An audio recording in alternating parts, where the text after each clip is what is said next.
আপনি নেতৃত্ব দিবেন, আপনি ক্ষমতার মসনদে থাকবেন, আপনি চেয়ার নিয়ে থাকবেন, ক্ষমতার দম্ভ করবেন। আপনি মুসলমান, আপনি কেন কোরআন জানবেন না, কোরআন বুঝবেন না? কোরআন তো আলেমদের পৈতৃক সম্পত্তি নয়, কোরআন তো সবার জন্য। কোরআন দিয়ে চলবে সমাজ, কোরআন দিয়ে চলবে পরিবার, কোরআন দিয়ে চলবে সংসদ, কোরআন দিয়ে চলবে দেশ, ঠিক কিনা? যারা কোরআন বুঝবে না তাদের দেশ চালানোর যোগ্যতা থাকতে পারে না। দেখো কোরআনের বক্তব্য, দেখে আমার কথা বললি তো আমরা দোষী হয়ে যাই। আলোচনা চালাবো। আমার দিকে তাকা, কেউ আমার দুশ্মন না, কেউ আমার শত্রু না, কিন্তু কোরআন নিয়ে, ইসলাম নিয়ে, দিন নিয়ে যদি কেউ কোনো কথা বলে সে আমার বাপ হলো বন্ধু না, ঠিক কিনা? এই জায়গায় কোনো মার্সি নাই, এই জায়গায় কোনো মার্সি নাই, কোনো ছাড় দেওয়া যাবে না। তুমি মিথ্যা সাক্ষী ইমানের দাবি করো, তোমার মিথ্যা সাক্ষীতে অনেক মাসলুম পচতেছে, ঠিক কিনা? তোমার হজ কবুল হবে না, তোমার যাকাত কবুল হবে না, তোমার মিথ্যা সাক্ষী তোমাকে জাহান্নামে নিয়ে যাবে। কষ্ট হচ্ছে? সত্য ন্যায়ের পথে জাগাবে দুনিয়া। Host Mamun media. মাসি ভনভন করে ওড়ে না, মাসি ভনভন করে ওড়ে। এই মাসিটাকে আল্লাহ রাব্বুল আলামিন সিকিউরিটি সহ সৃষ্টি করেছে। কি সুন্দর তার নিপুণ সৃষ্টি। এই মাসি যখন কোথাও পড়ে, আমাদের চোখ হলো দুইটা, মাসির চোখ হলো তিনটা। সে যখন কোথাও বসে, কোথাও যখন পড়ে, ডানাটা বিছায় নিয়ে যখন আস্তে করে বসে যায়, ঠিক সেই সময় তার চোখের দুই পাশে দুটো অ্যান্টিনা আছে। অ্যান্টিনা খাড়া করে রাখে কেন? বায়ুর চাপ এটা নেওয়ার জন্য, বায়ুর চাপটাকে কন্ট্রোল করার জন্য। যখন কেউ অথবা কোনো হামলা যখন তার শরীরের দিকে কেউ করতে নেয়, তখন প্রথমেই এই অ্যান্টিনা সিগন্যাল মারে, তোর উপরে কিন্তু সলিমুদ্দে হামলা করতেছে। কি কথা কি বোঝা গেল? দুই পাশে দুটো অ্যান্টিনা লাগিয়ে দিয়ে আল্লাহ পাক তার লাইফ সিকিউরিটি নিশ্চিত করেছেন, সহজে যেন তুই কারো আক্রমণের শিকার না হোস। সুবহানাল্লাহ বলবেন না? তাহলে একটা ছোট্ট মাসির নিরাপত্তা যদি আল্লাহ নিশ্চিত করতে পারেন, পৃথিবীর সেরা সৃষ্টি কারা? আমরা না? পৃথিবীর সেরা সৃষ্টি কারা? আমরা। আমাদের সিকিউরিটি সবচেয়ে কম না বেশি? বেশি। পৃথিবীর সকল সৃষ্টি করা হয়েছে আমার আপনার জন্য। জোরে বলি সুবহানাল্লাহ। সব, কোন প্রাণী আমার আপনার অকল্যাণে বানানো হয়নি। সকল প্রাণী, সকল সৃষ্টি, সব সৃষ্টি করেছেন আমার জন্য, আমার খেদমতের জন্য। সুবহানাল্লাহ। কোন কিছুর মধ্যে অকল্যাণ নাই। আল্লাহ রাব্বুল আলামিন সুন্দর করে বলছেন, বান্দা শোনো, আল্লাযীনা ইয়াযকুরুনাল্লাহা কিয়ামান ওয়া কুউদান ওয়া আলা জুনুবিহিম ওয়া ইয়াতাফাক্কারুনা ফি খালকিস সামাওয়াতি ওয়াল আরদ ربنا ما خلقت هذا باطلا سبحانك فقنا عذاب النار জোরে বলুন আল্লাহু আকবার। যারা আল্লাহকে দাঁড়িয়ে থেকে, বসে থেকে, শয়নে স্বপনে যারা আল্লাহকে স্মরণ করে, আল্লাহর সৃষ্টি রাজি নিয়ে গবেষণার এক পর্যায়ে বলে ফেলে, আল্লাহ তুমি যা কিছু সৃষ্টি করেছো সকল কিছুর মধ্যে কল্যাণ দিয়েছেন কে? আমার ভাইয়েরা, আমার বন্ধুগণ, সে আল্লাহকে ভোলা যাবে না। আপনি দুনিয়াতে একটা মানুষকে বারবার মোহাব্বত করবেন, সে আপনাকে অবহেলাও করতে পারে, আপনাকে ছেড়ে দিতে পারে, আপনার ভালোবাসার মূল্যায়ন সে নাও করতে পারে। কিন্তু আমার আল্লাহ এমন আল্লাহ, যে আল্লাহ কি কোন বান্দা যদি 10 বার ডাকে, আল্লাহ সেই বান্দার দিকে 100 বার তাকায় থাকেন। পৃথিবীর মানুষকে আপনি একবার ডাকবেন, দুবার ডাকবেন, 3 বার ডাকবেন, বিরক্ত হবে, এত ডাকিস কেন? আর আল্লাহকে যত বেশি ডাকা যায় আল্লাহ তত বেশি সাড়া দেন। দুনিয়ার বাড়িতে কোনো মেহমান হয়ে কেউ যদি চলে যায়, প্রথম দিনটা কদর থাকে, আদর থাকে, দ্বিতীয় দিন কদর কমে যায়, তৃতীয় দিন আরো কদর কমে যায়, আর ঘন ঘন গেলে তো দাম থাকেই না। কিন্তু আল্লাহর ঘরে, মসজিদে কোনো বান্দা যদি ঘন ঘন বেশি বেশি যায়, আমার আল্লাহ তত বেশি খুশি হয়ে যায়। আমার আল্লাহ তো আল্লাহ, অতএব সে আল্লাহকে ছেড়ে দেওয়ার কোনো সুযোগ আছে? কিন্তু আমরা তো মনে রাখি না। মনে কেন থাকে না? তাহলে আমাদের ভিতরে কিছু গ্যাপ রয়েছে, কিছু ল্যাক রয়েছে, কিছু অসম্পূর্ণতা আছে। সে অসম্পূর্ণতা কিসে আছে? সে অসম্পূর্ণতা আছে হলো আমাদের ইমানের মধ্যে। ইমানটা যদি সলিড হয়ে থাকে, ইমানটা যদি পরিপূর্ণ হয়ে থাকে, কখনো তো এমন হওয়ার কথা ছিল না। আল্লাহ বলছেন, বান্দা তুমি ইমানের দাবি করছো, আমি তোমাকে ভালো করে বলছি, ইয়া আইয়ুহাল্লাযীনা আমানু আমিনু। ইমানের যারা দাবি করছো, ও ইমানদারেরা, তোমরা ভালো করে ইমান আনো। মানে ইমানের মধ্যে কিছু গ্যাপ থাকে। আল্লাহ পাক বান্দাকে সতর্ক করে বলছেন, তুমি ভালো করে ইমান আনো। কার কথা? আসতে বলবেন না, কার কথা? আবার আরেক জায়গায় বলছেন, তুমি আমাকে ভয় করো, ভালো করে ভয় করো। ইত্তাকুল্লাহা হাক্কা তুকাতিহি ওয়া লা তামুতুন্না ইল্লা ওয়া আনতুম মুসলিমুন। ভয় করার মতো ভয় করো। এই আয়াতটা যখন নাযিল হলো, সাহাবায়ে কেরাম অস্থির চিত্ততা নিয়ে নবীর সামনে হাজির হয়ে বলছেন, ইয়া রাসূলুল্লাহ, আমাদের ভয় মনে হয় আমাদের তাকওয়া বুঝে আল্লাহর দরবারে মঞ্জুর হয় নাই। আল্লাহ কেন আয়াতটা নাযিল করলেন? সঙ্গে সঙ্গে আল্লাহ বলছেন, বান্দারে, ইয়া আইয়ুহাল্লাযীনা আমানুত্তাকুল্লাহা মাসতাতা'তুম, তোমাদের সামর্থ্য অনুযায়ী তোমরা আল্লাহকে ভয় করো। মানে বান্দা হতাশ হও না, তুমি আমার দিকে একটু আগায়া যাবে, আমি তোমার দিকে ডাবল আগায়া যাব। জোরে বলি সুবহানাল্লাহ। কিন্তু সবাই তো শুনবে না, সবাই তো বুঝবে না, সবাই তো অনুধাবন করবে না, সবাই তো বলবে না। কারণ আল্লাহ রাব্বুল আলামিন নিজেই তো জানেন, নিজেই বলে দিচ্ছেন, ওয়ালাকাদ যারানা লিজাহান্নামা কাসীরাম মিনাল জিন্নি ওয়াল ইনসি লাহুম কুলুবুন লা ইয়াফকাহুনা বিহা ওয়া লাহুম আ'য়ুনুন লা ইউবসিরুনা বিহা ওয়া লাহুম আযানুন লা ইয়াসমাউনা বিহা উলাইকা কাল আনআমি বাল হুম আযাল উলাইকা হুমুল গাফিলুন। জোরে বলি আল্লাহু আকবার। অধিকাংশই জাহান্নামে চলে যাবে যাদের চোখ আছে দেখবে না, কান আছে শুনবে না, অন্তর আছে বুঝবে না।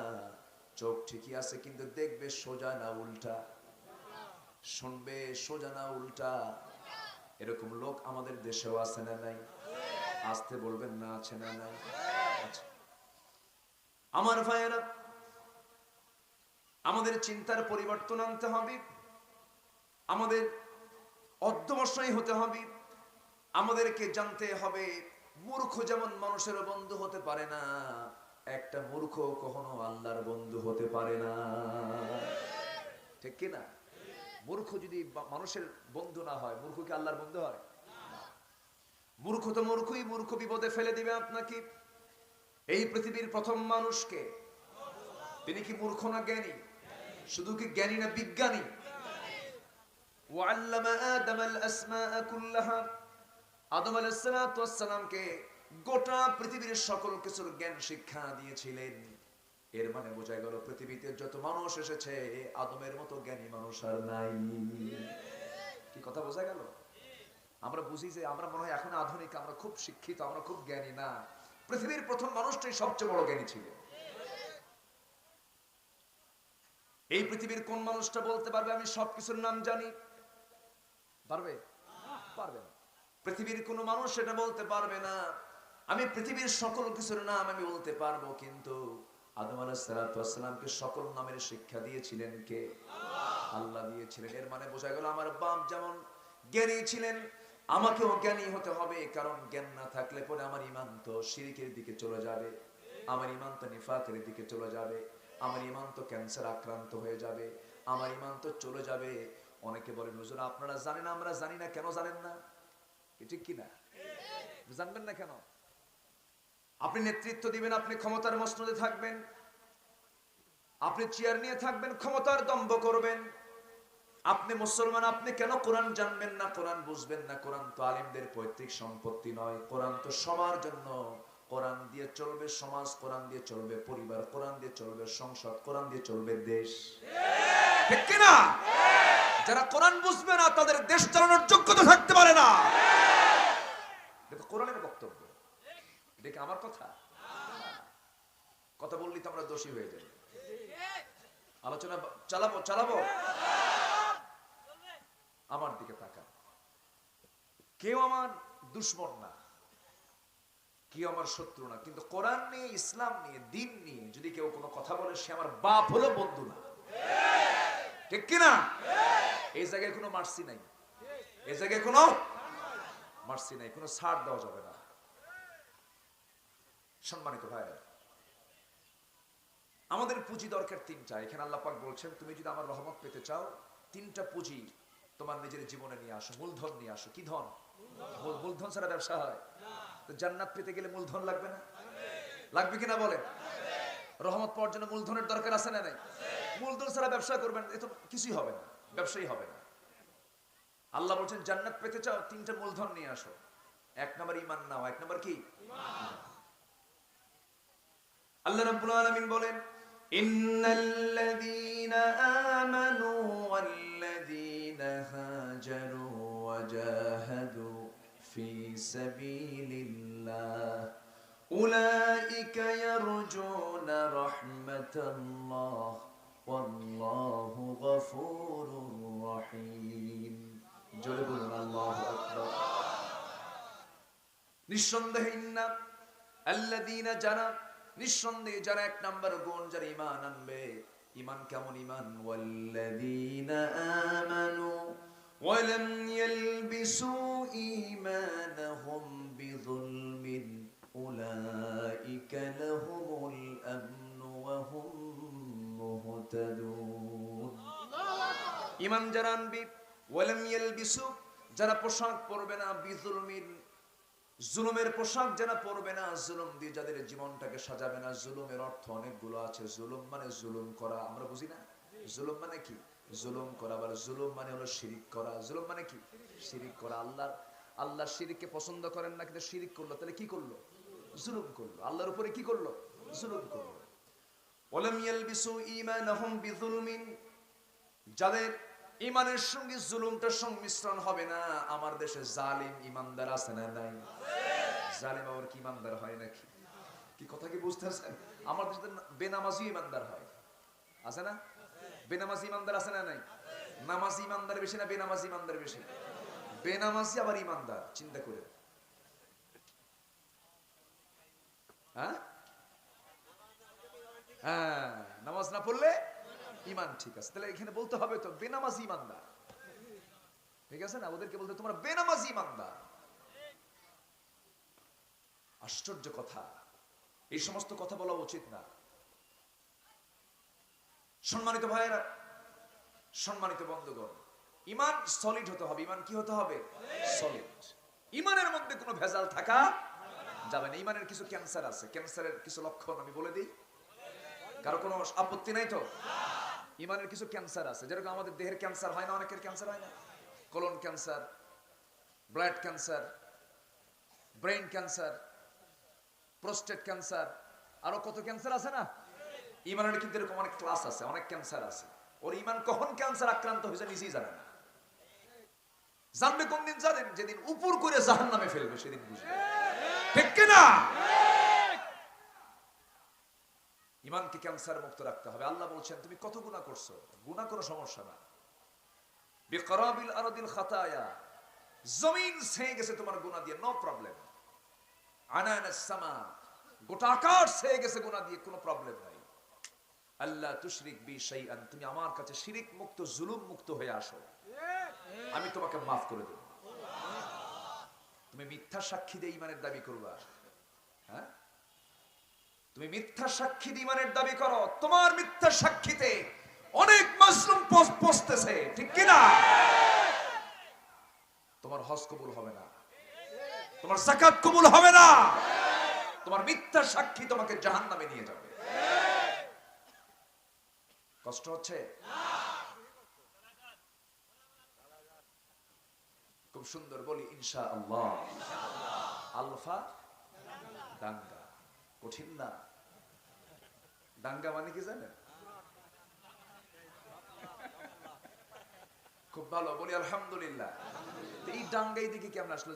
ডাঙ্গা তো ওই দিকে চুয়া ডাঙ্গা, আলম ডাঙ্গা, নদী ডাঙ্গা, সব ডাঙ্গা এইদিকে হঠাৎ করে এক ডাঙ্গা ঢুকলো কেমনে? সম্মানিত ভাইয়েরা, তাহলে আমাদের মূলধন কয়টা লাগবে?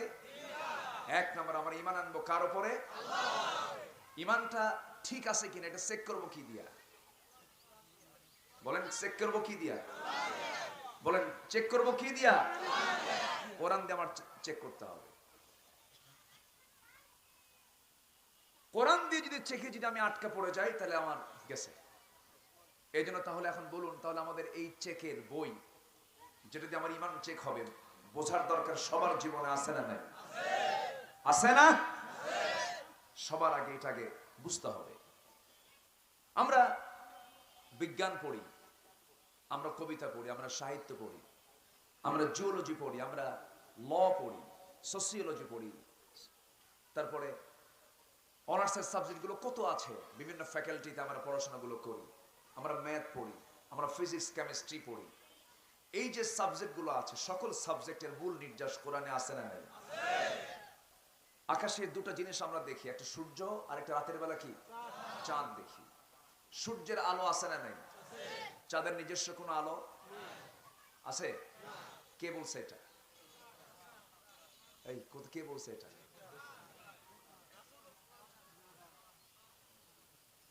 বিজ্ঞানে পড়ছেন আপনি?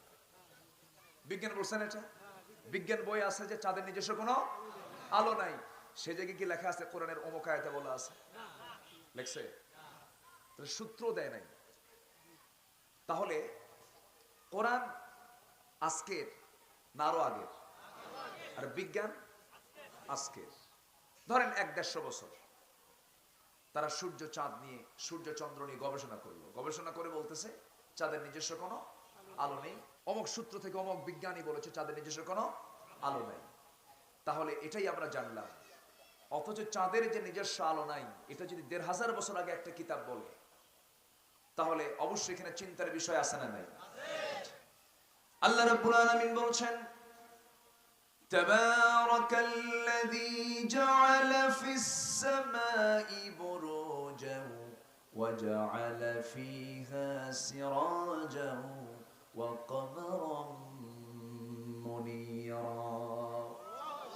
অতীব পবিত্রময় সেই মহান সত্তা যিনি আকাশে গ্রহ রাজি সৃষ্টি করেছেন, সেখানে রেখে দিয়েছেন প্রদীপ্ত আলো, প্রদীপ্ত সূর্য রেখে দিয়েছেন, আর সেখানে তিনি সেট করেছেন আলো বিকিরণকারী চাঁদ।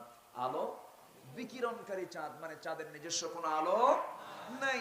তাহলে চাঁদের আলো নাই কোরআন বললো 1500 বছর আগে, আর বিজ্ঞান বই লিখছে চাঁদের নিজস্ব কোনো আলো নাই। তাহলে বিজ্ঞান প্রমাণ করছে না চুরি করছে? আসতে গান কেন? চুরি তো করছি, চুরি করে তার সূত্রটাও দেয় নাই যে কোরআন শরীফের অমুক আয়াতে আসছে, এটা বলেও নাই। তাহলে মহাচোর এরা, ঠিক কি না? সম্মানিত ভাইরা, এরপরে এই সূর্য নিয়ে কত গবেষণা। সূর্য ঘোরে না পৃথিবী ঘোরে না চন্দ্র ঘোরে না কি ঘোরে, ওদের মাথায় তো ঘোরে। আছে না নেই? আছে। কত জল্পনা কল্পনা। অথচ আল্লাহ রাব্বুল আলামিন সুন্দর করে বলছেন, লাশ-শামসু ইয়ানবাগী লাহা আন তুদরিকাল কমারা ওয়ালাল-লাইলু সাবিকুন নাহার ওয়া হুয়াল্লাযী খালাকাল লাইলা ওয়ান-নাহারা ওয়াশ-শামসা ওয়াল-কমার কুল্লুন ফী ফালাকিন ইয়াসবাহুন। জোরে বলুন আল্লাহু আকবার। সূরা আম্বিয়াতে, সূরা ইয়াসিনে দু জায়গায় এসেছে সূর্য চন্দ্র সব নিজ নিজ কক্ষপথে পরিভ্রমণ করছে। মানে সূর্য ঘোরে চন্দ্র ঘোরে, নিজ নিজ কক্ষপথে তারা পরিভ্রমণ করছে। বিজ্ঞান হালে প্রমাণ করেছে না চুরি করেছে? বলেন চুরি করেছে। এইরকম করে করে আপনি কোথায় যাবেন?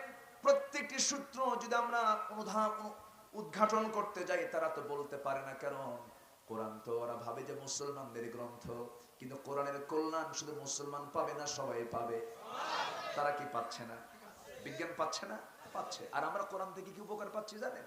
উপকার পাচ্ছি হলো ঈদের নামাজ 12 তাকবীর না 6 তাকবীর, আমরা এই উপকার পাচ্ছি। চেয়ারম্যান মহোদয়কে ধন্যবাদ জানাচ্ছি, তিনি কিছু কথা বলে গেছেন। এটা আমাদের বড় সমস্যা। কিছু কাঠমোল্লা আছে এই সমস্ত বিষয় নিয়ে শুধু নাচানাচি করে, আছে না নাই? ঈদের নামাজ বছরে মাত্র 2 দিন, ওয়াজিব নামাজ 6 তাকবীর হয়, 12 তাকবীর হয়, সমস্যা নাই। ফতুয়া দিতে নিয়ে কেন আপনি বলবেন যে 6 তাকবীর বেদাত, 12 তাকবীর জায়েজ? তাহলে তো গাড়ি ভাঙবেই, মারামারি লাগবেই। গাড়ি ভাঙা তো অনুচিত, এটা তো সম্পূর্ণ অমানবিক কাজ, এটা ঠিক আছে, এটা তো অন্যায়, অপরাধ এটা। কিন্তু উগ্রতা, উস্কানি এবং বিভ্রান্তি সৃষ্টি করার মতো কোনো কথা তো মুখ থেকে বের করা যাবে না, ঠিক কিনা? আবার ভুল বুঝবেন না, গাড়ি ভাঙ্গার পক্ষে কিন্তু আমি না। কি কথা কি বুঝতেছেন আপনারা? জান মালে হামলা কেউ করবে, এটার পক্ষে পৃথিবীর কোনো মানুষ থাকতে পারে?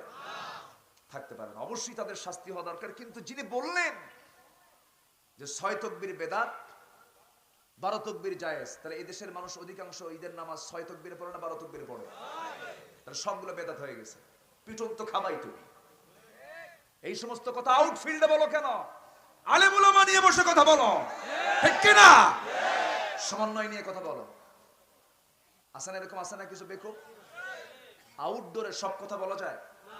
আউটডোরে সব কথা বলা যাবে না। সবই যদি হাদিসকে গ্রহণ করতে যাই তাহলে তো আমিও পেছে পড়ে যাবো। রাসূলের বউ ছিল কয়টা? 11টা। কয়টা বলেন?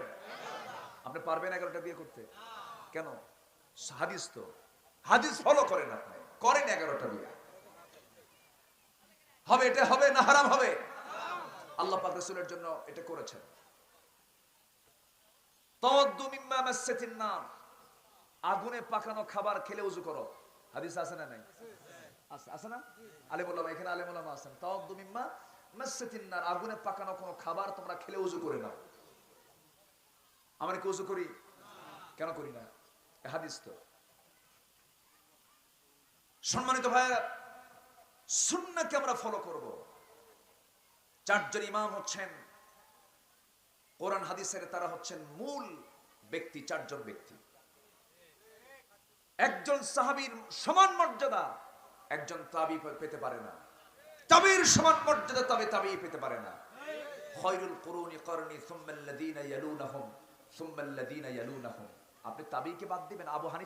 আবু হানিফাকে অনেকে চরম ভাবে গালিগালাজ পারে, আছে না নাই? আবু হানিফা রাহমাতুল্লাহ আলাইহি নিয়ে অনেক বাজে কথা বলে অনেকে। তুমি কয় টাকার আলেম হইছো, তুমি আবু হানিফার বিরুদ্ধে কথা বলো? আবু হানিফা রাহমাতুল্লাহ আলাইহি উনি একজন সাহাবীর ছেলে ছিলেন। কার ছেলে ছিলেন? সাহাবীর ছেলে। এবং তার তাহনিক করেছেন হযরত আলী রাদিয়াল্লাহু তাআলা আনহুর মতো মানুষ। আপনি কাকে খাটো চোখে দেখেন? আপনি ইমামে আযম আবু হানিফা রাহমাতুল্লাহ আলাইহি উনি বলেছেন ইদা সাহহাল হাদিস ফাহুয়া মাযহাবি। কত উদার কথা! যখন তুমি সহিহ হাদিস পেয়ে যাবে এটা আমার মাযহাব। ঠিক আছে, ভালো কথা, কিন্তু এই সমস্ত বিতর্ক সৃষ্টি বাইরে করা যাবে না। আমি আলেমদেরকে আমি অনুরোধ করে বলছি, করজোরে মিনতি জানাচ্ছি, দয়া করে বৃহত্তর বিষয় নিয়ে কথা বলুন। ছোটখাটো বিষয় নিয়ে কোনো তর্ক বিতর্কে যাবেন না, ঠিক কি না? জানাজার তাকবীর নিয়ে আপনি কথা বলার দরকার নাই। কুলখানি মানুষ মারা গেলে, মানুষ মারা যাওয়ার পরে আমার দেশে খাওয়া দাওয়ার একটা আয়োজন করে না? একটা হাদিস তো আসছেই যে হে রাসূল, সবচেয়ে উত্তম কাজ কি? ক্বালা তুতঈমুত তুআম ওয়া তুকরিউস সালাম আলা মান আরাফতা ওয়া মান লাম তা'রিফ। শ্রেষ্ঠ কাজ হলো মানুষকে খাওয়ানো। সুবহানাল্লাহ বলেন। এখন এই উপলক্ষেই খাওয়াবেন তা না। হ্যাঁ, আপনি কিছু ভাইকে আপনি জড়ো করলেন, একটু বসলেন, বসে আমরা সবাই মিলে একটু দোয়া করলাম, দোয়া করে আমরা রুহের মাগফিরাত কামনা করলাম। আমরা এটাকে প্রবর্তন করলাম না, আমরা এটাকে মানে কি বলে করতেই হবে, এটা দায়িত্ব। এটা না হলে পরে তার রুহের কষ্ট হবে, এরকম জাতীয় না মনে করে আমরা একটু উদার চিত্তে এটাকে একদম সম্পূর্ণ হারাম হারাম বেদাত বেদাত বলে হ্যাঁ, আস্তে আস্তে আপনি এটাকে চেঞ্জ করতে পারেন, কিন্তু মানুষকে ধাক্কা দিবেন, সে তো ধাক্কায় ভেঙে যাবে, ঠিক কি না? তারাবির নামাজ 8 রাকাত 20 রাকাত, এগুলো নিয়ে একটা গন্ডগোল আছে না? এগুলো কোনো সাবজেক্টই না। ফরজ নামাজের পরে মোনাজাত, এগুলো কোনো সাবজেক্টই না। এই সমস্ত বিষয়ে না কথা বলে সুদের বিরুদ্ধে কথা বলো, শিরকের বিরুদ্ধে কথা বলো, কুফুরের বিরুদ্ধে কথা বলো, দুনিয়ার আইনের বিরুদ্ধে কথা বলো, আল্লাহর আইন নিয়ে কথা বলো। মুসলমান রাজি আছেন কারা কারা? হাত উঁচু করে দেখা।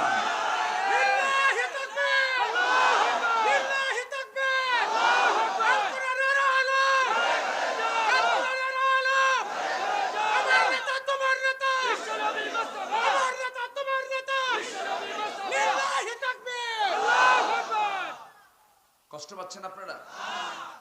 ছোটখাটো বিষয় নিয়ে আমরা কেন কথা বলতে যাব? বুকে হাত বাঁধানি আমি কেন কথা বলবো? নাভিতে হাত বাঁধানি আমি কেন কথা বলবো? এগুলো নিয়ে আমরা কথা বলতে যাব না। আমরা এগুলো আমাদের সময় না। এগুলো করলে ওই নাস্তিকরা হাসে। এগুলো করলে যারা ওই যে দুষ্ট পাড়ার দুষ্ট শয়তানগুলো ছিল, ওরা হাসে, দেখ হুজুররা কি করে। ওদের হাসির পাত্র কেন বানান আমাদের? এগুলো করবেন না। দাড়ির মাসলা নিয়ে কথা বলার দরকার নাই। দাড়ি কয়জন রাখে আমার দেশে? কয়জন দাড়ি রেখেছে? দাড়ি জরুরি, দাড়ি ওয়াজিব, রাখেন। দাড়ি একটু ছোট হয়েছে, ফাসেক, ফতোয়া মারা শেষ। ও কেমনে আসবে আপনার কাছে বলেন তো? আপনি যে ফাসেক বলে যে তারে বিদায় দিলেন, ও কি আসবে আপনার কাছে কোনোদিন? ফাবিমা রাহমাতিন মিনাল্লাহি লিনতা লাহুম ওয়ালাউ কুনতা ফাযযান গালিযাল কলবি লানফাদ্দু মিন হাওলিক। হে রাসূল, আপনি যদি এরকম রূঢ় আচরণের লোক হতেন, কেউ আপনার কাছে আসতোই না। সুর করে বলে ওয়াজ করা জায়েজ নেই। ওর যে সুর নাই, এজন্য তো এই কথা বলে।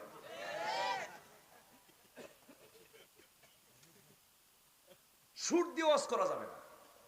রাসূল তো বাংলায় কোনোদিন কথাই বলেন, তোর বাংলায় কথা বলো না জায়েজ, ঠিক কি না? যা মনে আসে তাই বলে, বুঝলেন? মানুষ কি খারাপ কিছু চায় না, ভালো কিছু চায়? সুর শুনলে খারাপ লাগে না ভালো লাগে? কবিতা শুনলে খারাপ লাগে না ভালো লাগে? হাসান বিন সাবিত রাদিয়াল্লাহু তাআলা নবীর পিছনে বসে আছেন। রাসূল বললেন, হাসান একটু কবিতা বলো তো। সুন্দর করে কবিতা টান দিচ্ছেন। রাসূল বলেন, আরেকটা লাইন বলো তো। আরেকটা লাইন বলেন, আরেকটা লাইন বলো তো, আরেকটা লাইন বলেন। হাসান বিন সাবিত বলেন, আমি তাকে 100টা কবিতার লাইন শোনায় দিলাম। সুর নাই? আল্লাহর কালামে সুর আছে না নাই? আসতে বলবেন না, আছে না নাই? হ্যাঁ, বক্তব্য রাসূল যখন দিতেন, জুমার খুতবা যখন দিতেন, আল খুতবাতুন নারিয়া, আগুন ঝরানো বক্তব্য তিনি দিতেন। তার বক্তব্যের সময় তার চক্ষু লাল হয়ে যেত। ওই লাল কি সব সময়?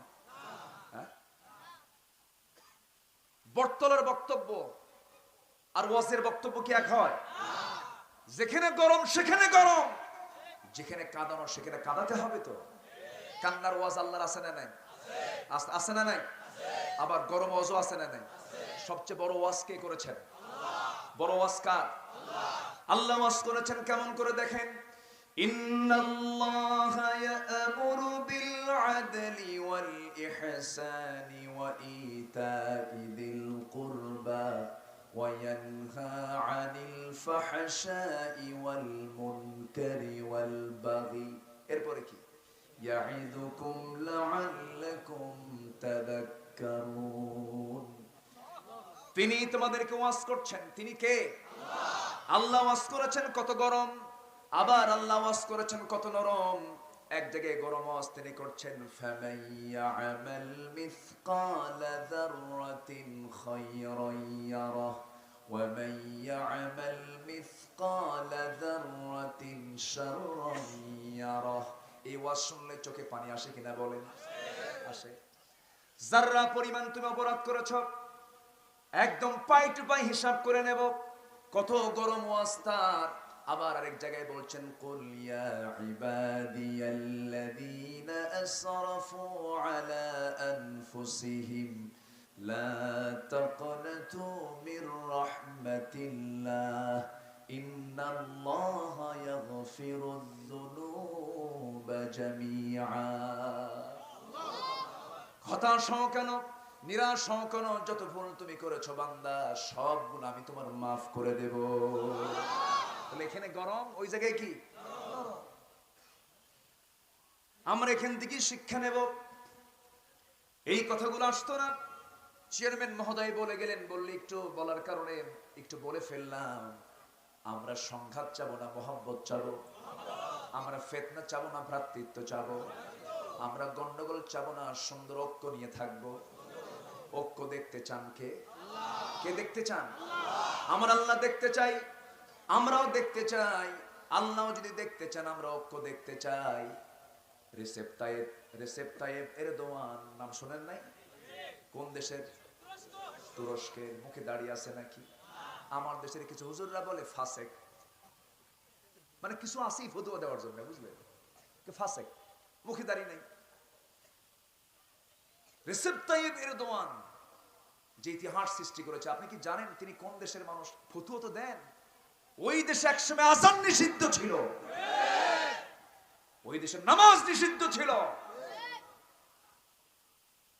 যেটা ভৌগোলিক ভাবে পুরো ইউরোপের পেটের মধ্যে ঢুকানো একটা দেশ। সেই তুরস্কে এরদোয়ান ঘোষণা দিয়েছেন, যে ছেলে হাফেজ হবে তার সম্পূর্ণ পড়াশোনা ফ্রি। কি কথা কি বোঝা গেল? নিজে একজন হাফেজ, নিজে একজন হাফেজ। অবস্থান, সিচুয়েশন সব দেখে কথা বলা উচিত, এমনি কথা বলা উচিত না। জাকির নায়েককে নিয়ে কত কথা বলে। আমার দেশের কিছু কাঠমোল্লা আছে, আছে না নাই? কাজে ও তো আলেমই না। তুমি কি? তুমি কোন কসু? কোন তো কোন আলেমই না, কোন এলেম কালাম তেমন নাই। উনি ফতুয়ার দিকে কেন আসেন? তুমি কি ফতুয়া দাও? আশ্চর্য কথা। একজন দায়ী যতগুলো দিক থাকা দরকার, প্রত্যেকটা দিক আল্লাহ পাক জাকির নায়েকের মধ্যে দিয়েছেন, সব দিয়েছেন তার ভিতরে। কেমন করে দেখেন, তার দাওয়াতে বৌদ্ধ মুসলমান হয়, তার দাওয়াতে খ্রিস্টান মুসলমান হয়, তার দাওয়াতে ইহুদি মুসলমান হয়, তার দাওয়াতে হিন্দু মুসলমান হয়ে কালিমা হয়ে যায়। তার দাওয়াতের চেতনা, তার দাওয়াতের স্পিরিট কত, যে দেশের সরকার থেকে দেশ থেকে বের করে দিয়েছে।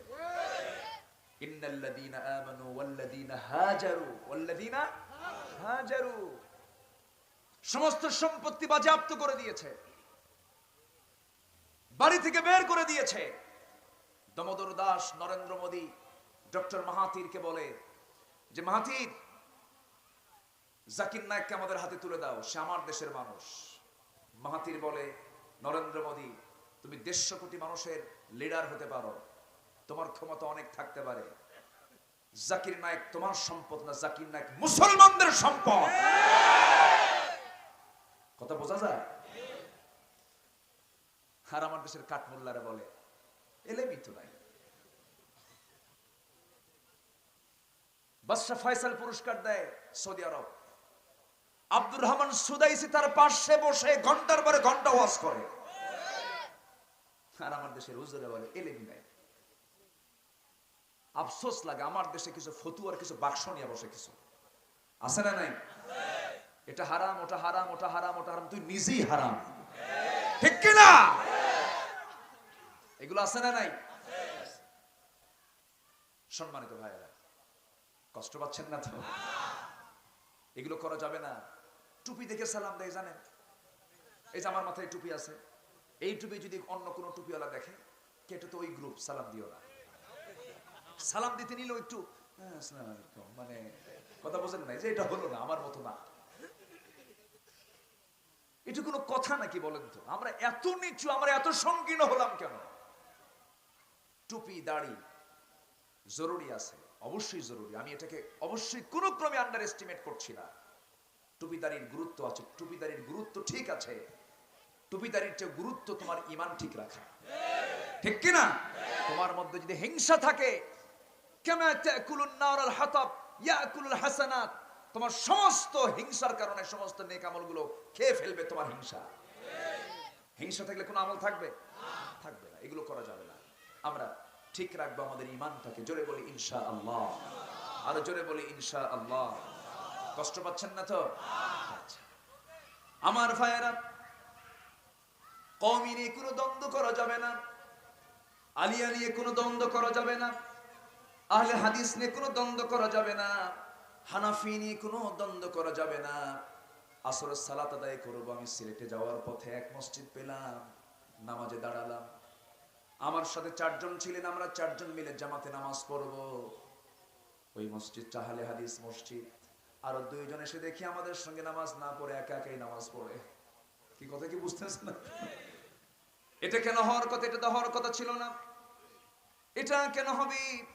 তোমার মসজিদ আল্লাহর ঘর, আমার মসজিদ আল্লাহর ঘর। তুমি যে মহল্লার মসজিদে নামাজ পড়ো ওটা আল্লাহর ঘর, এটাও তোমার আল্লাহর ঘর। গন্ডগোল করা যাবে না। সব মিলে আল্লাহ দেখতে চান তোমরা কি করবে। তোমাদের দায়িত্ব হলো তোমরা সবাই মিলে একতার প্ল্যাটফর্ম তৈরি করে তোমরা কি করবে। ওয়াতাসিমু বিহাবলিল্লাহি জামিআ ওয়ালা তাফাররাকু। এই আয়াতের পরের আয়াত হলো কি? ওয়ালতাকুম মিনকুম উম্মাতুন ইয়াদউনা ইলাল খায়রি ওয়া ইয়া'মুরুনা বিল মা'রুফ ওয়া ইয়ানহাউনা আনিল মুনকার। তোমরা কি করবে? সৎ কাজের আদেশ দেবে, অসৎ কাজের বাধা প্রদান করবে। এই কাজটা তোমরা করবে একা একা না, সংঘবদ্ধ হয়ে। সংঘবদ্ধ হয়ে। কার কি টুপি এগুলো দেখার সময় এখন আমাদের নাই। কে লাল টুপি পরলো, কে সাদা টুপি পরলো, কে আফগানি পরলো, কে পাকিস্তানি টুপি পরলো, কে মিশরি টুপি পরলো, কেউ পাঁচকল্লি পরলো, কে কোন টুপি পরলো, এগুলো আমাদের দেখার সময় নাই। কে কোথায় পড়াশোনা করেছে, দেওবন্দে পড়ুক অথবা আলিয়াই পড়ুক, যেখানেই পড়ুক না কেন, কোরআন কি 2টা না 1টা? আমার আল্লাহ একজন না 2 জন? আল্লাহর দিন ইসলাম 1টা না 2টা? 1টা। এই চেতনা মাথায় নিয়ে আমাকে আপনাকে সামনের দিকে এগিয়ে যেতে হবে, নচেত আমরা স্পেন হারিয়ে ফেলেছি, রোম হারিয়ে ফেলেছি, ভারত হারিয়ে ফেলেছি, সামনে আরো হারাবো। ঠিক কি না? রোহিঙ্গারা এসে বসে আছে আমার দেশে, এই রোহিঙ্গারা এসে বসে আছে আমার দেশে। আমার বন্ধুগণ, চীনের বৌদ্ধরা উইঘুর প্রদেশে লক্ষ লক্ষ মুসলমানকে রোজা রাখতে দেয় না, নামাজ পড়তে দেয় না। হয়তো বলতেছেন এই দেশে তো আমরা স্বাধীনভাবে নামাজ পড়ছি, রোজা রাখছি। আল্লাহ না করুন এমন একটা পরিবেশ আসতেও পারে, নামাজ পর্যন্ত নিষিদ্ধ হতে পারে। তুরস্ক হয় নাই? তুরস্ক হয় নাই? হয়েছে। আমার ভাইয়েরা, ঠিক আছে আমার বন্ধুগণ, আমার ভাইয়েরা, একটু ডিপলি আমরা যদি চিন্তা করি, এই দেশকে নিয়ে আগামী 50 বছরের চিন্তা হলো, ঠিক আছে এদিকে তাকান শোনেন, এই দেশকে নিয়ে আগামী 50 বছরের টার্গেট হলো কোন ক্রমেই 90% মুসলমান যেন না থাকে। 90% মুসলমান এখন নাইও, কমে এখন 80-তে চলে আসছে। এই যে খ্রিস্টান মিশনারি কাজগুলো করতেছে, মুসলমানগুলোকে খ্রিস্টান বানাচ্ছে উপজাতিদের, এরপরে বিভিন্ন উপজাতিদের মধ্যে তারা কাজ করছে। প্রত্যন্ত অঞ্চলগুলো, ওই যে নওগাঁর প্রত্যন্ত অঞ্চল, ওই যে বান্দরবান, ওই যে খাগড়াছড়ি, বিভিন্ন প্রত্যন্ত অঞ্চলগুলো, সীমান্ত অঞ্চলগুলোতে যে সমস্ত উপজাতিরা থাকে, এদের মধ্যে তারা কাজগুলো চালু করে দিয়েছে। খ্রিস্টান বানাচ্ছে, অন্য ধর্ম থেকে খ্রিস্টান রূপে তাদেরকে নিয়ে আসতেছে। ইতিমধ্যে বহু মুসলমান পর্যন্ত টাকার লোভে খ্রিস্টান হয়ে গেছে। চিন্তা হলো আগামী 50 বছরে 50%-এ যখন মুসলমান চলে আসবে, সেই সময় তারা এগুলো একটা মাস্টার প্ল্যান নিয়ে তারা আগাতে চায়। আমার বন্ধুগণ, আমরা মুসলমান একটা সুন্দর স্বাধীন ভূখণ্ড পেয়েছি। এই স্বাধীন ভূখণ্ড কিন্তু আমরা পেয়েছি মাত্র ইসলামের কারণে। কিসের কারণে? আমরা মুসলমান, ইসলামের কারণে আমরা এই স্বাধীন ভূখণ্ড পেয়ে। তাহলে আমাদের মূলধন কি? 1 নাম্বার ঈমান। ঈমানটা অপরিপূর্ণ না পরিপূর্ণ? পরিপূর্ণ ঈমান আনতে হবে। ঈমানের মধ্যে কোনো প্রকার ভেজালি থাকা যাবে না। ঈমানের 1 নাম্বার ক্যান্সার হলো শিরক। শিরকের কাছে যাওয়া যাবে না। ঈমানের 1 নাম্বার 2 নাম্বার হলো কুফর। কুফরের ধারে পাশে যাওয়া যাবে না। ঈমানের অন্যতম ক্যান্সার হলো বিদআত। বিদআতের ধারে পাশে যাওয়া যাবে না। আল্লাহ রাব্বুল আলামিন বলছেন, বান্দা শোনো, ওয়া মান ইউশরিক বিল্লাহ ফাকাদ হারামাল্লাহু আলাইহিল জান্নাহ। শিরক তুমি করবে, তোমার জন্য আল্লাহর জান্নাত হারাম হয়ে যাবে। মুসলমান কোন কবরে ফুল দিতে যাবে না। আস্তে কোন কেন? মুসলমান কোন কবরে ফুল দিতে যাবে যাবে না। অন্য কোথাও কোন ব্যক্তির রুহের মাগফিরাত কেমন আর থামান নবজি কোথাও ফুল দিয়ে বরণ করেছেন এমন কোন হাদিস আছে নাকি? কোন ছবিতে ফুল দিয়েছেন এমন কোন কিছু আছে নাকি? কোন কবরে মাজারে কোন ফুল দেওয়া জায়েজ আছে নাকি? আমার নবজি করেন না, আমরা করব না। তুমি যত বড়ই কিছু হও না কেন। কি আমার কথা কি বোঝা যায়? এই বিষয়গুলোকে সলিড রাখতে হবে, বেদাত মুক্ত রাখতে হবে, শিরিক মুক্ত রাখতে হবে। কারণ আমার কবরে তুমি যাবে না, তোমার কবরে আমি যাব না। আমার কবরের উত্তরগুলো আমাকেই দিতে হবে, জবাবটা আমাকেই দিতে হবে। আমার ভাইয়েরা, আল্লাহ রাব্বুল আলামিন বলেছেন, বান্দা তোমার ঈমান যদি ঠিক হয়ে যায়, আমি তোমাকে মাফ করে দেব, আমি তোমাকে ক্ষমা করে দেব। শিরিক মুক্ত, বিদআত মুক্ত ঈমান নিয়ে তুমি আমার কাছে আসো। ভুল করেছো, মাফ চেয়েছো, বান্দা আমি তোমার সব গুনাহ মাফ করে দেব। আমার ভাইরা, আল্লাহ তো বান্দার প্রতি কখনো কঠোর নন, আল্লাহ বান্দার প্রতি খুবই নরম, খুবই নরম। তিনি যদি নরম না হতেন, কোন কাফের খাবার পেত না, কোন মুশরিক খাবার পেত না, সব আল্লাহ রাব্বুল আলামিন না খেয়ে মেরে ফেলতেন। কিন্তু আল্লাহ কাফেরকেও খাওয়ান, আল্লাহ মুনাফিককেও খাওয়ান, আল্লাহ মুমিনকেও খাওয়ান, সবাইকে খাওয়ান। কিন্তু বিচার হবে কয়দিন? আসতে বলুন না, বিচার হবে কয়দিন? সেই বিচারটা হবে কোরআন দিয়া, সেই বিচার হবে ঈমানের ভিত্তিতে। ঈমান কারা ছাড়া ঈমানটা কার নাই, এটা হচ্ছে মূল একটা বিষয়। মূল ধন হলো ঈমান। ঈমানটা যদি আপনি না এনে যতই ভালো কাজ করেন না কেন, কোন মূল্য আল্লাহর দরবারে হবে না। তার বড় প্রমাণ হলো আবু তালেব। আবু তালেব আমার নবীর জন্য যত কিছু করেছেন, অনেক সাহাবী এত চান্স পান নাই, এত সুযোগ পান নাই। আমার নবীর সেবা যে পরিমাণ আবু তালেব করেছেন, এমন সেবা কিন্তু অনেক সাহাবীও করার সুযোগ পান নাই। আছে না? আবু তালেব কি করেন নাই? আবু তালেব আমার নবীজি 8 বছর বয়স থেকে শুরু করে নিয়ে নবুয়তের গুরুত্বপূর্ণ সময় পর্যন্ত মক্কা জিন্দেগিতে আবু তালেব কি না করেন নাই। আমার নবীর জন্য জেলখানা পর্যন্ত যে গিয়েছেন, বয়কট পর্যন্ত থেকেছেন, নবীর জন্য গালি শুনেছেন। সে আবু তালিব এত কিছু খেদমত করার পরেও নবীজি যখন তাকে চূড়ান্ত মুহূর্তে এসে বললেন, চাচা আপনার শরীরটা খারাপ, আপনি আমার জন্য যা কিছু করেছেন, আপনি আমার জন্য সময় দিয়েছেন, আপনি আমার জন্য জেল খেটেছেন, আপনি আমার জন্য ওই কাফের বেঈমানদের বহু গালি শুনেছেন, তবু আপনি আমার পক্ষ ছাড়েন নাই। আপনি আমার পক্ষে সারা জীবন খেদমত করেছেন, আমার পক্ষে কথা বলেছেন। ও চাচা, আজকে আপনাকে একটা বারের জন্য বলবো, আপনি একটু কালিমা পড়ে মুসলমান হয়ে যান। আবু তালেব বলছে, মুহাম্মদ শোনো, তুমি নবী সত্য, তোমার আল্লাহ সত্য। তার বড় প্রমাণ হলো আমার 2টা কলিজার টুকরা আলী এবং জাফর, 2টা ছেলেকে আমি তোমার দলে দিয়ে দিছি, দুজনকে আমি দিয়ে দিয়েছি। রাসূল বলেন, ও চাচা, ওই সন্তান 2টা আপনি আমাকে দিয়েছেন, ভালো কথা, আল্লাহর দ্বীনের জন্য দিয়েছেন, ভালো কথা। ওই সন্তান 2টার কবরে যাবে, আমি রাসূল, আমি আমার কবরে চলে যাব। আমি আপনার কিছুই করতে পারবো না, আপনার সন্তান আপনার কিছুই করতে পারবে না যদি ঈমান না থাকে। নূহ আলাইহিস সালাতু ওয়াস সালাম তার ছেলে কেনানের জন্য কিছুই করতে পারবেন না। ইব্রাহিম আলাইহিস সালাতু ওয়াস সালাম তার বাবা আজরের জন্য কিছুই করতে পারবেন না। নবীরা যদি তার নবীর আসন থেকে যদি বাবার জন্য, ছেলের জন্য কিছু না করতে পারেন, কি না থাকলে, ঈমান না থাকলে পরে। আমার দেশের কিছু খাজা বাবার মুরিদ আছে, আছে না নাই? কিছু দয়াল বাবার মুরিদ আছে। আমি বলছি না আপনি মুরিদ হন, আপত্তি নাই, কিন্তু এই জাতীয় কথা কেন আপনি বলবেন? আল্লাহর ধন রাসূলকে দিয়া। আছে না কি? এগুলো আছে না? এই সমস্ত কথাগুলো আপনি বলতে যাবেন কেন? ঈমান হেরে যাবে, এই সমস্ত কথাগুলো বলা যাবে না। আপনার পীর যদি কোরআনটা মানে, কোনো আপত্তি নাই, কোরআন সুন্নাহ মেনে চললে পরে কোনো বাধা দেব না আমি। কিন্তু যেই দরবারে গেলে পরে নামাজ লাগে না, যেই দরবারে গেলে পরে রোজা লাগে না, যে দরবারে গেলে পরে ওযু গোসল লাগে না, যে দরবারে গেলে পরে পর্দা লাগে না, সেই দরবারটা হলো শয়তানের দরবার। কিসের দরবার? আমরা ডাকবো কাকে?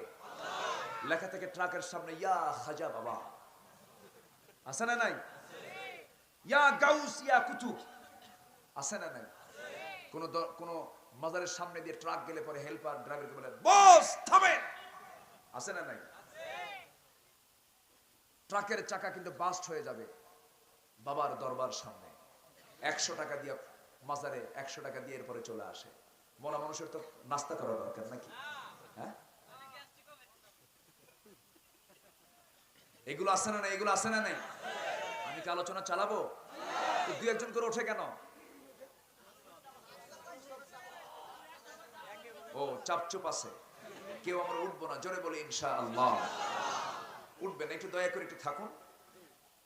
ইয়া খাজা বাবা, ইয়া গাউস, ইয়া কুতুব ডাকা যাবে না, বলতে হবে ইয়া, আরো জোরে ইয়া।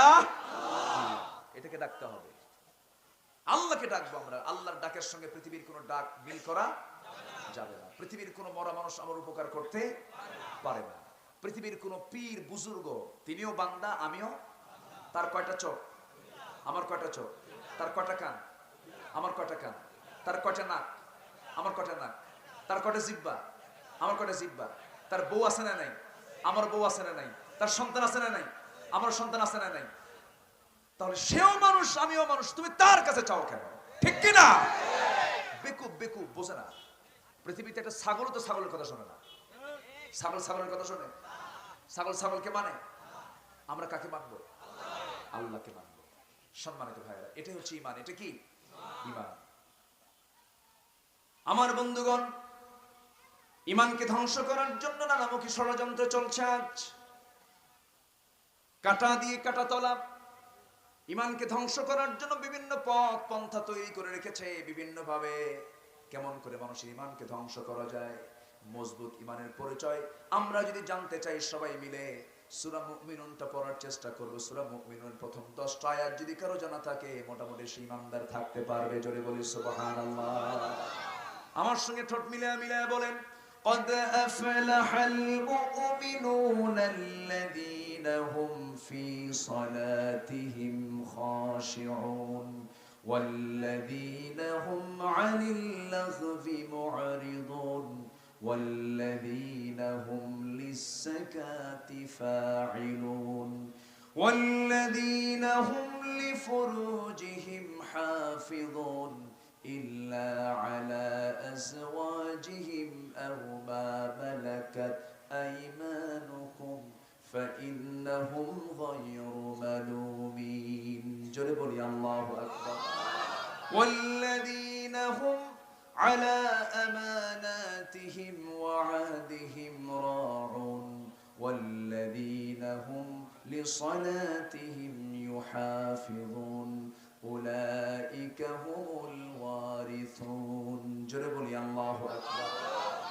ওই সমস্ত মুমিনরা সফল কাম যারা নামাজ খুশুর সঙ্গে আদায় করে, নামাজ থেকে সুন্দর করে পড়ে, যারা লজ্জাস্থানের হেফাজত করে, অন্যের বউকে ভাগায় নিয়ে এসে বিয়ে করে না। আছে না নাই? আসতে বলবেন না, আছে না নাই? দুনিয়াতে কত মহিলা আছে, কাম পায় নাই, দেখেন তো কোথায় যে আগুন লাগাইছে। হ্যাঁ, এটি কোনো কথা হলো? আজকে আমি বিচারকদেরকে বলবো, এই দেশের প্রচলিত আইনেও কিন্তু একটা শাস্তি আছে, আছে না নাই? আর্টিকেল 495, আর্টিকেল 494, যে আর্টিকেলটা আছে, যে দণ্ডবিধি, এই দণ্ডবিধিতে যে আইনটা আছে, সে আইনের রায় হচ্ছে, যদি কোনো পুরুষ কোনো নারীকে অন্যের বউ থাকা অবস্থায় যদি ভাগায় নিয়ে আসে, যদি জোর করে নিয়ে আসে অথবা ইচ্ছা করে তাকে নিয়ে চলে আসে, মামলা যদি করা হয়, তার শাস্তি হবে এই দেশের প্রচলিত আইনে 7 বছর সশ্রম কারাদণ্ড। বিচারকদের কাছে আমি করজোরে মিনতি জানাই, এরকম কিছু যদি হয় ঘটনা, দয়া করে শাস্তির বিধান নিশ্চিত করেন, নচেত আপনার বউ আরেকজন ভাগায় নিয়ে যাবে। কি কথা কি বোঝা গেল? তখন বুঝবেন যে হ্যাঁ, কি মজা। কি কষ্ট পাচ্ছেন নাকি আপনি?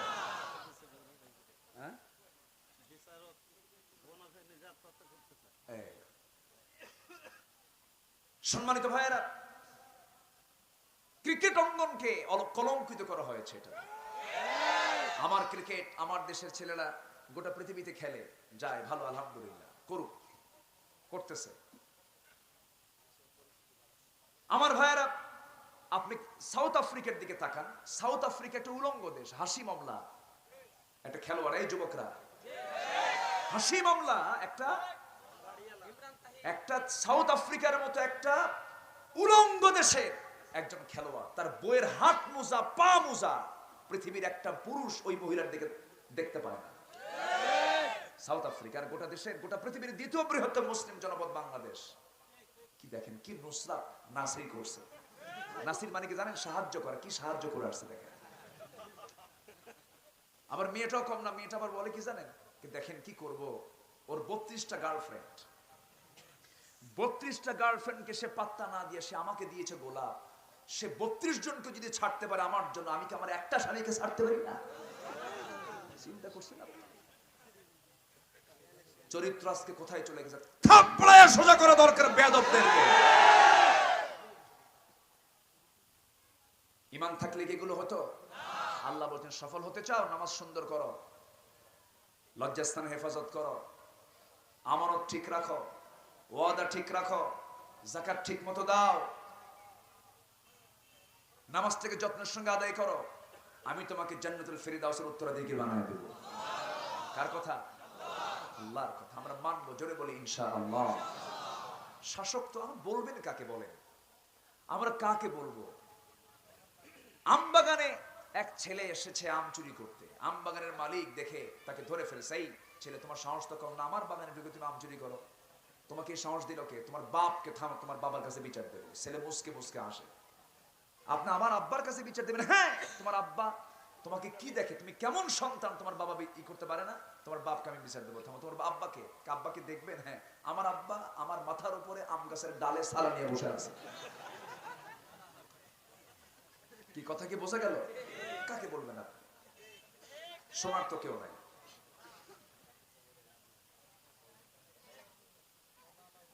সম্মানিত বন্ধুগণ, শাসক ছিলেন ওমর ফারুক রাদিয়াল্লাহু তাআলা আনহু। শাসক এত ভালো হয়েছিল ওমর কেন? কি দিয়া? আসতে বলবেন না, কি দিয়া? অন্য কোন জাদু, অন্য কোন তন্ত্র মন্ত্র? কোরআন এবং রাসূলের জীবন দিয়ে। আল্লাহু আকবার।